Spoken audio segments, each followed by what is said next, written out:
But China now claims that even Genghis Khan was a Chinese. So they claim everything. But the Mongols ruled over Tibet, and thereafter Tibet became independent. The Manchus conquered China in 1720, but when the Manchu dynasty collapsed in 1912, Tibet declared independence. And Tibet was independent till 1950, when Communist China invaded Tibet again. Timing is everything, it's said, and with the recent headlines about Tibet, the Dalai Lama and the Chinese occupation of the roof of the world, there's nothing more timely than us discussing this book. The Imperial Games in Tibet, the struggle for statehood and sovereignty. The author is Dilip Sinha, Ambassador Dilip Sinha. He's been India's envoy to the UN in Geneva. He's headed the UN division in the Ministry of External Affairs, as well as been Joint Secretary, Pakistan, Afghanistan and Iran.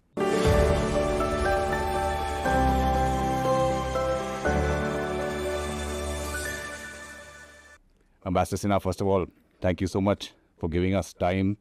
And second of all, let me just put the book up there so it can be seen in one of our frames.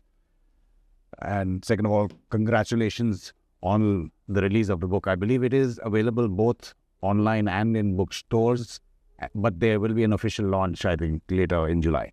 Yes, that's correct. The book is available on Amazon. It's available in bookshops. But the formal launch will take place in a couple of weeks. The book itself found extremely interesting and readable, Ambassador. One of the narratives that the CCP's narratives that you particularly demolish is what laymen or people who are not really researched into China and Tibet is that Tibet has not been part of China since ancient times. Correct? That's true. This particular claim that China makes today, or Communist China makes today, is a very recent rewriting of history by China.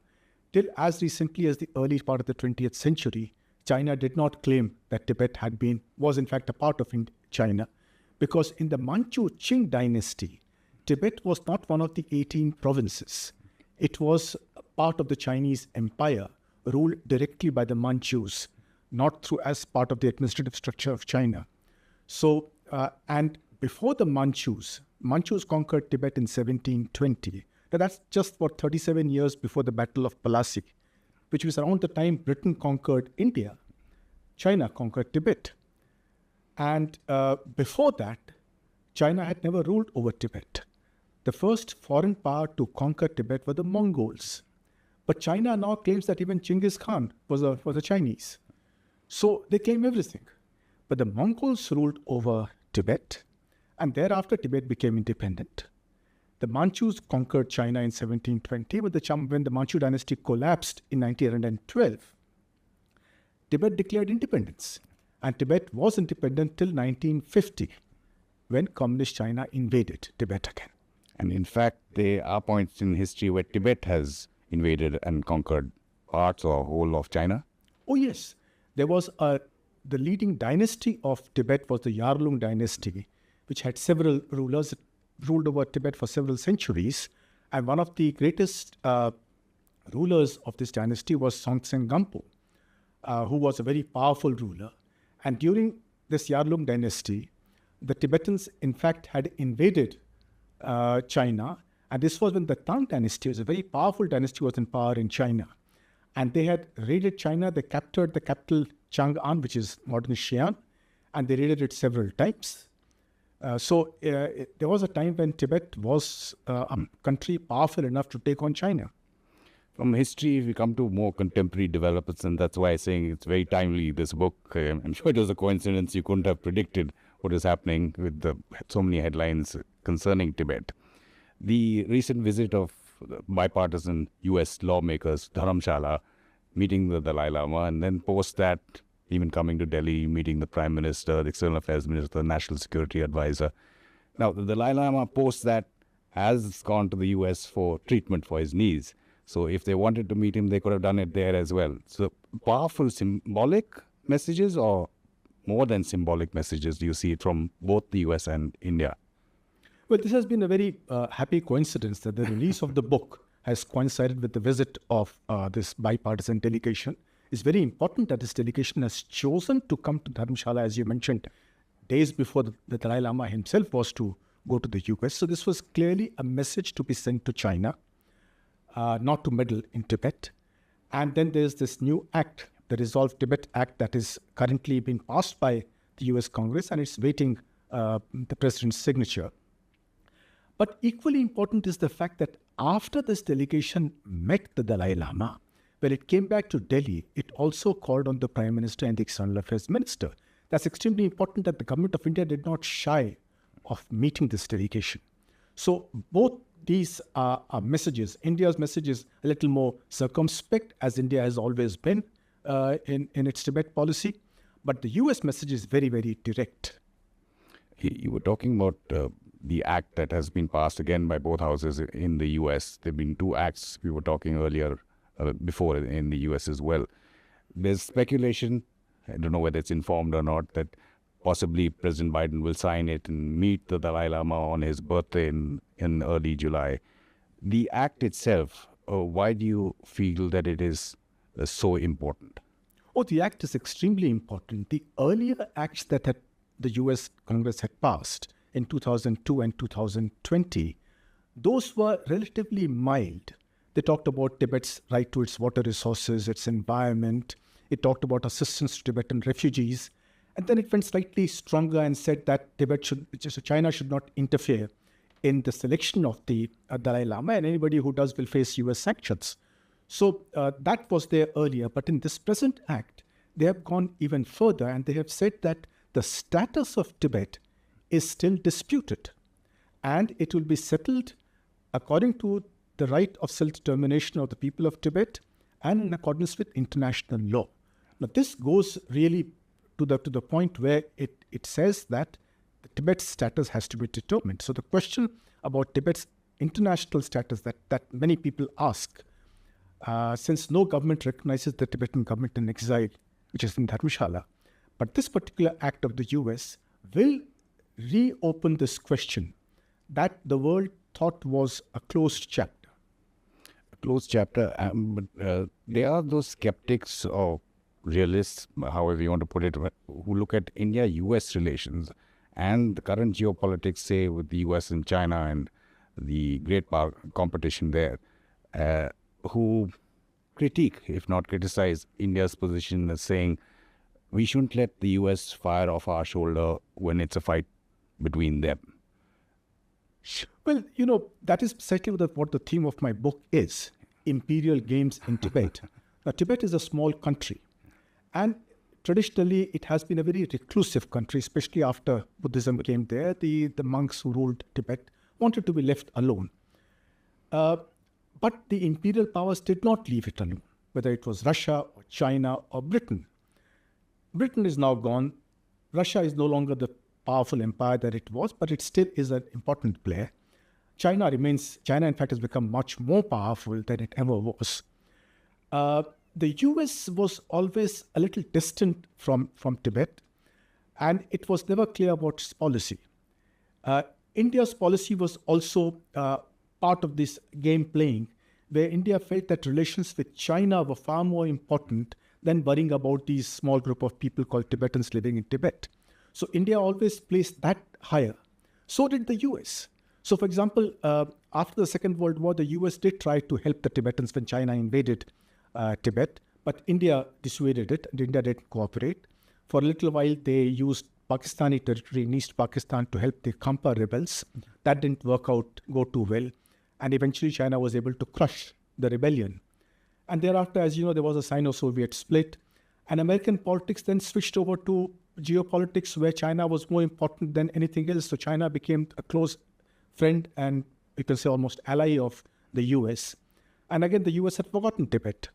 Now, recently, there has been a downturn in US-China relations. So the US wants to reopen the Tibet position. So these are all part of the imperial games that countries play. But it's so much the better that for the people of Tibet, the fact that countries like the US are now prepared to stand up for it should be welcomed by them. And I hope that India also now starts revising its policy, re-looking at it, and trying to understand that Tibet is an important neighbor of ours. And Tibet's interests do often coincide with our interests. Just dive a little bit deeper into what you are mentioning, say, after China invaded Tibet and Tibet asked for international help, even went to the UN. Your book deals a lot with that and how India dissuaded, say, you were mentioning the US there. When you looked in this book on India's position post-independence, say, you point out, both because of not having the military muscle or the political will post the British leaving, couldn't pursue the same kind of policies that, say, the British were, say, for example, trading rights that we had with Tibet. If you want to touch about that in history, and then I'll come to more contemporary Indian foreign policy. Well, historically, the position was that by the time Russia and Britain became major players in Central Asia, the Chinese Qing Empire, the Manchu dynasty that I mentioned, that dynasty was in decline in the middle of the 19th century. But both Britain and Russia were scared that if China collapsed, then the other country would get the bulk of this, the lion's share of the country. And neither was very confident of taking over all of China. China took full advantage of this to take their help to be able to crush there's a big rebellion inside China called the Taiping Rebellion, and they were able to crush that. And Britain and Russia decided that it was better to keep the Chinese empire intact. And in 1907, they had an agreement on how to divide Central Asia between them. And in this agreement, they decided that Tibet should remain a part of the Chinese empire. But by this time, the Chinese empire was about to collapse. Just about 5 years later, the Qing dynasty collapsed. But Britain remained and stood by its agreement with Russia not to recognize that Tibet was an independent country. However, they realized that they had to deal with Tibet, and since there was no Chinese control over Tibet, they dealt with Tibet directly, but they always maintained that fiction of Chinese suzerainty over Tibet. So they opened trade marts in Tibet. They did not open a mission in Lhasa because that was prohibited by the 1907 agreement. And it was only in 1936 that they finally opened a mission in Lhasa. But thereafter, when the British left India, they lost interest completely in this. And Russia supported China. It was the Soviet Union at that time. Remember, after Mao came to power in 1949, he went and spent 2 months in Moscow, where he got a treaty of friendship with the Soviet Union. And he also got Soviet support. And the first thing he did was to invade Tibet and take it over. Britain at that time had lost interest, and Britain stood by its agreement that China still had suzerainty over Tibet. India at that time had just become independent. We were busy with our partition, the war in Kashmir, our domestic issues. And also there was this threat of a war in the Eastern Front on Taiwan. And there was a threat of probably a world war. So Prime Minister Nehru felt that it was important to ensure that China did not go into a third world war. So he kept relations with China above the interests of Tibet. In the process, the US, which wanted to help Tibet, was also dissuaded by Britain. And when the Dalai Lama, when the Tibetan government appealed to Britain, USA, India, and the UN for help, nobody came to its aid. The UN took up the discussion, and the country that took up the case of Tibet in the UN was El Salvador. Yes. And there was a very perfunctory discussion in which India said that there is a possibility of peaceful negotiations taking place between Tibet and China. Since they are talking, let us shelve discussion on this issue. And the matter was shelved. And there it stands to date. So India's position at that time was that the invasion was wrong and the matter should be settled peacefully. And Tibet has autonomy, internal autonomy. Now, all this has been violated by China. So the basis on which India formulated its policy or other countries formulated their policies have been violated by China. And it is time to revisit the issue. You mentioned it already twice about Indian foreign policy and how you think maybe this is the time that there should be a rethink. Has Indian foreign policy been too timid when it comes to Tibet because of the fear of provoking China? Yes, I think so. I think so, because China has not had this kind of consideration. China, in fact, has over the years used its position in the UN as permanent member to get Arunachal Pradesh's status questioned. So if you look at maps published by a number of UN organizations, international organizations, they show not only Jammu Kashmir as disputed territory, but also Arunachal Pradesh. And while Jammu Kashmir has a historical, some history to it, Arunachal Pradesh is entirely China's doing. There's no question of it being considered to be a disputed territory, and yet China has successfully managed to put it in the world as a disputed territory. And China continues not to issue visas or stapled visas to residents of Arunachal Pradesh. Given this policy of China, India should also take up matters of concern to it and major matters of security. There's been some speculation in the media, though we've tried to independently confirm if there are any moves on India's part.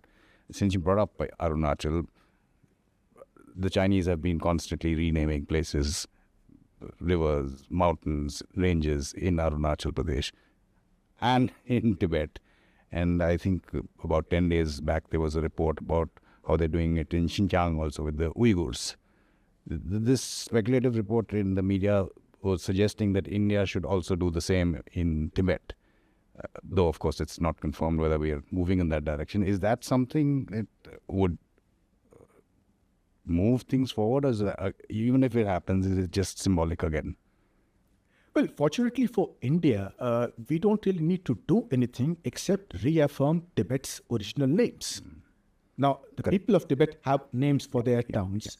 We respect those names. There's no question of our changing those names, except perhaps for mountains like Mansarovar, lakes like Mansarovar or Kailash Parvat, which have traditionally had Indian names historically, but Tibetans also have their own name. But otherwise, places like Lhasa and Gyantse, Shigatse, etc., they have Tibetan names, and those names should be respected by everybody. But China obviously does not believe in this. China has in fact renamed Tibet itself. It calls it Xizang, which is unknown to them. The Tibetans don't call this Xizang. Nobody else calls it Xizang, but Chinese have changed their name. They call Arunachal Pradesh Zangnan. And even Xinjiang is a Chinese name for a province that has its own name, has its own people. So India doesn't fortunately face this dilemma of not being able to recognize or appreciate or understand the sentiments of the local people who live there. But China wants to rewrite history all the time. It continues to do so. And then it will maintain that the name Tibet is a fiction, and Xizang is the real name. And like you're saying, the narratives that are being sought to be built by the Chinese, they have to be countered. So not just in Tibet, we have to constantly reaffirm, though that's on the ground, it's already reaffirmed in terms of Arunachal Pradesh.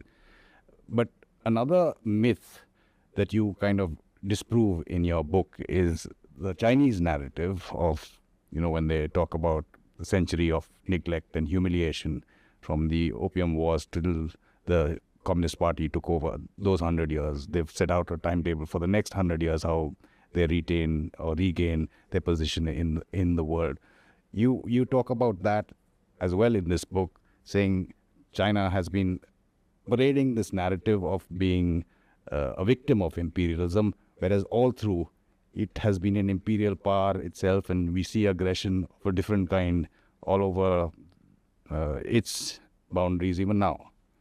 Yes, you see, China calls that century between the first Opium War around 1840 and 1949, when the Communist Party took over, a century of humiliation. Now, to an extent, there was a lot of humiliation of the Chinese people, but we must remember that the Chinese dynasty that was ruling there was not overthrown. It continued to rule till 1912, and it was eventually overthrown not by Europeans, but by the Han Chinese people themselves. And then there was a massive reaction against the Manchus. Thousands of Manchus were killed in China when this Han Chinese rebellion took place, what was called the Chinese Revolution of 1911-12. So China was able to very successfully play various European powers against each other and continue to survive. After the first Opium War, there was a massive rebellion of the Han Chinese in China called the Taiping Rebellion. This is considered to be one of the biggest civil wars in history. China was able to control this because the British and the French started helping China, also the Russians, rebuild their army. There were British soldiers, army officers, who were naval officers, who were allowed to serve the Chinese emperor. And Britain amended its laws to permit its subjects and its serving officers to go and serve the Chinese government. And Britain particularly, but the other countries, Russia and France also, helped China, America as well. And they helped China not only crush the rebellion, but also reconquer the outlying areas that had broken away. Xinjiang, for example, had broken away. And these countries helped China recover. So the Communist Party just completely ignores this part of the narrative. And India, which had been conquered by the British and ruled by the British, is considered by China to be an imperialist, a dog of imperialism, but itself, which had, and they who had played with these European powers, they consider themselves to be victims of European imperialism. So that narrative needs to be understood. And we need to read a little bit more about the history of the country and also of Tibet to be able to understand why this current state of play has, how this current state of play has come about. You talked, about the US Act and how it talks about the Dalai Lama's succession is very curt, if I can use the word there. How should that be dealt with? Because China is just waiting to install, like it has, somebody as the 15th Dalai Lama. And now that's a very crucial aspect of Tibet, isn't it? Yes, that is extremely important because although the Dalai Lama has given up all his temporal powers, all his political powers to the Tibetan government in exile, the fact is that he's a very revered figure and every Tibetan leader looks up to him for guidance. So his passing away will create a void in the government, and it will also be extremely controversial because China is definitely bound to set up its own Dalai Lama, as it did in the case of the Panchen Lama earlier. Yes. So that process needs to be looked at, and the US has already done that. One of the US acts says that the Dalai Lama is a religious figure and his succession will be a religious issue to be decided by the followers of the Dalai Lama, and no other country or institution should interfere in this. And in fact, the act says that if any Chinese official interferes in it, he'll face sanctions from the US. Now, India has not taken a stand on it yet. I think India too should make its position clear that this is a religious post and it should be decided by the followers of the Dalai Lama. It's quite ironic how the Chinese Communist Party deals with religion, because on one hand it's crushing it everywhere. The Tibet, whether it's the Uyghurs, all minorities there. But yet on the other hand, it wants to kind of usurp the powers, like by anointing a so-called successor to all these lamas. If you look at what happened just post the US lawmakers' visit here, I think Xi Jinping visits a Tibetan temple. And if I'm not wrong, he visits it in the province where the Dalai Lama was born, in Qinghai. It's also apparently where his father, Xi Jinping's father, met the 10th Panchen Lama, and the Sinicization of Tibet kind of happened. So the Chinese Communist Party, I mean, that distinction has to be clear, clearly fears religion in the long term. Yes, the Chinese Communist Party has a very cynical attitude towards religion.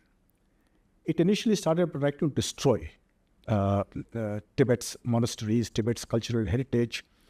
It destroyed almost all the monasteries, burnt all the books. There's a massive cultural decimation of Tibet. But that didn't succeed, because you can destroy books, but you can't destroy the hearts and minds of the people. And China realized soon that it was difficult to obliterate the Dalai Lama and Tibetan cultural heritage by simply destroying the monasteries. So they started using religion, and they started anointing lamas. And they said that anybody who wants to be called a lama or a reincarnate lama must get a certificate from the Chinese officials. So there are many people in Tibet who would be quite happy to go and apply saying that they were reincarnate. And the number of reincarnate lamas in Tibet has gone up many-fold because the Chinese officials are taking money and declaring people to be reincarnate lamas. So this is a very cynical way of looking at religion, but they are trying to destroy religion either by destroying it physically or by making such a mockery of it that it loses its sanctity and solemnity in the minds of the people of Tibet. But they're also trying to cynicize the religion and the people. They have taken almost 3/4 of the students of young boys and girls of Tibet into boarding schools where they are being taught only Chinese and not Tibetan culture and language. And even youngsters as young as 4 years old are taken to special kindergartens. So this kind of an attitude is both to destroy the Tibetan culture and make a mockery of religion to a point where people start disbelieving it. And we were talking about how it's probably a necessity for India to also do a rethink on its public posture vis-a-vis Tibet. You mentioned the naming of Tibetan places in local language, maybe even making his position on the succession of the Dalai Lama clear.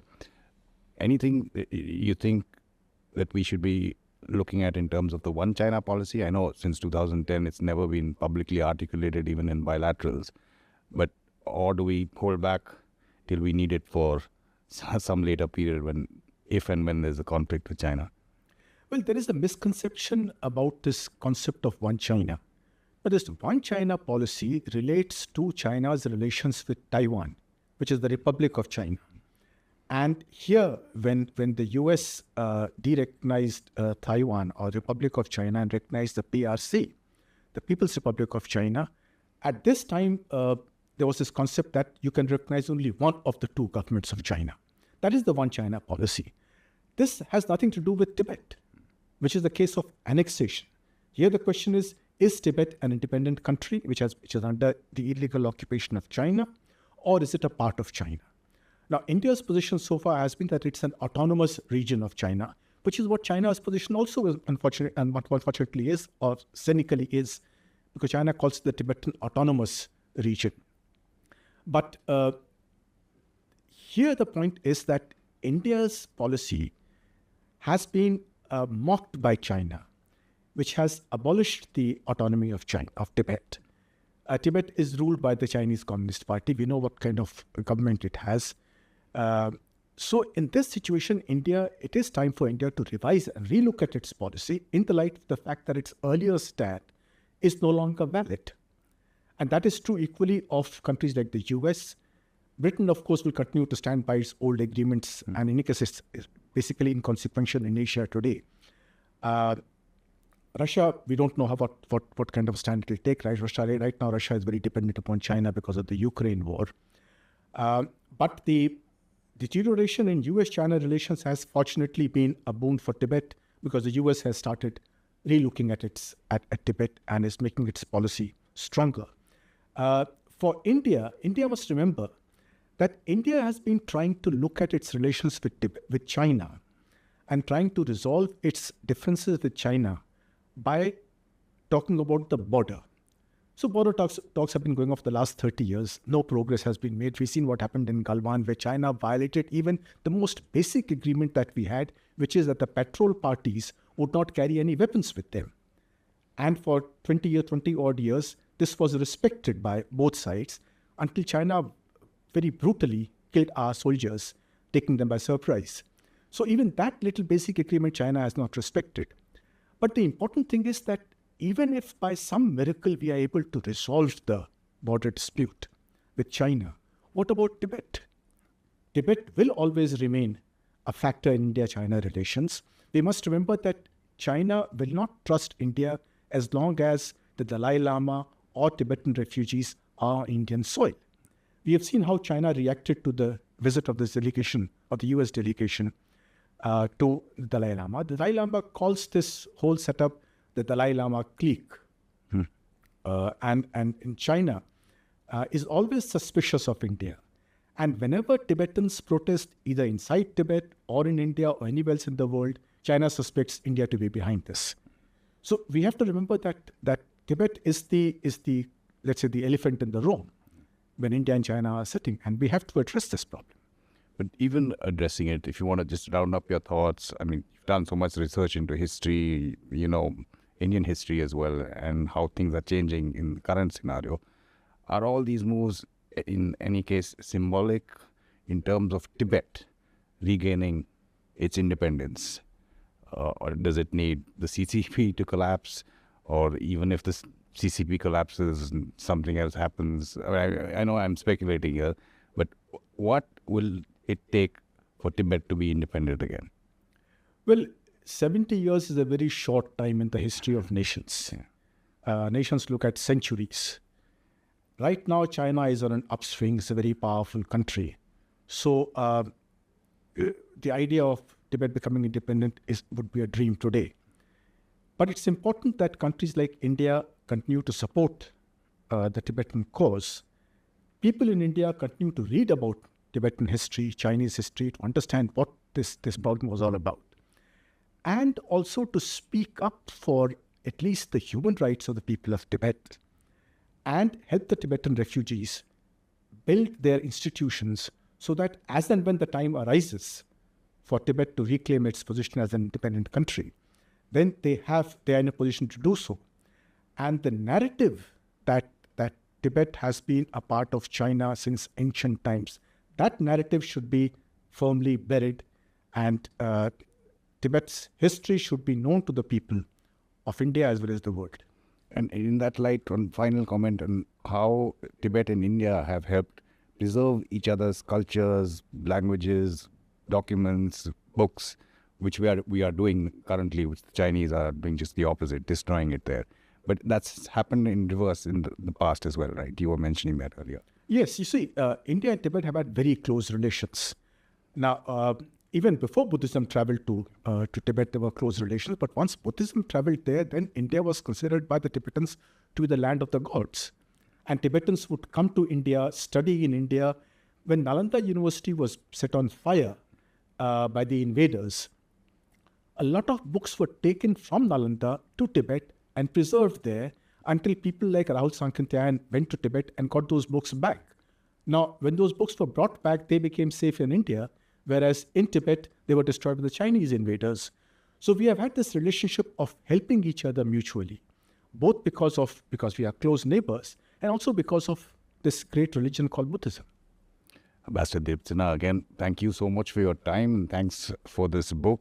I'm sure it must have been years of toil and research that you've done to come up with a very lucid and readable book. Thanks and congratulations again. Thanks to you for having me here. Pleasure, Ambassador. And do give us your feedback on this interview. You can, of course, follow our social media handles for the latest that we put up on our website, or interviews like this with Ambassador Dilip Sinha on our YouTube channel. This is Stat News Global. I'm Amitabh Revi.